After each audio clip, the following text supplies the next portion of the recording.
Chief White taking swift action against both officers. The officer in that domestic violence case was in court here in Taylor earlier today. The judge saw that there was enough evidence for him to go to trial. Detroit cop Otis Funches Jr. bound over to circuit court and headed to trial, accused of roughing up his girlfriend. He's charged with assault with intent to do great bodily harm, interfering with the crime report, and domestic violence for allegedly choking out his girlfriend, who's also a Detroit police officer. The incident said to have happened in the city of Taylor back in August. When we looked into the facts of the circumstances, we found some troubling information. Detroit Police Chief James White says he moved quickly to suspend Funches without pay. I've said it many times, it's a privilege wearing this badge. It is not a right. And in order to participate in that privilege, you have to conduct yourself. We're held to a higher standard. And the actions that I saw in the investigations that I read was that he did not meet our departmental standards, and he was not acting appropriately. Chief White also confirming a former officer is being investigated for allegedly stealing thousands of dollars from a kiosk at the Detroit Detention Center.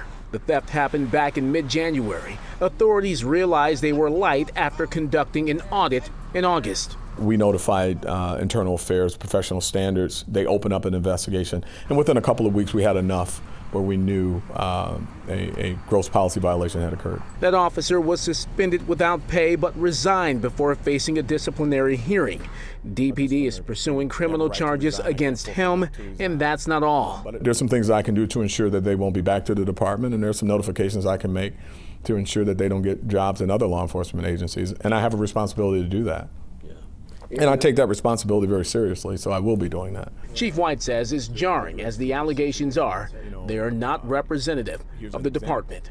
I can point to examples of outstanding police work. I can point to an example of officers saving lives on a day-in and day-out basis, going to barricaded gunmen where people are armed and threatening to kill themselves and threatening to kill others, people who have shot our officers, and our officers have returned fire, striking them, and then immediately go into a life-saving mode and saving the person who has shot one of our officers. The overwhelming majority of the men and women in this department do a fine job, and they don't want bad officers giving them, putting us in a bad light either. Now, Officer Funches, the officer in that domestic violence case, still suspended without pay. He was given a $10,000 personal bond and is due back in court November 1st.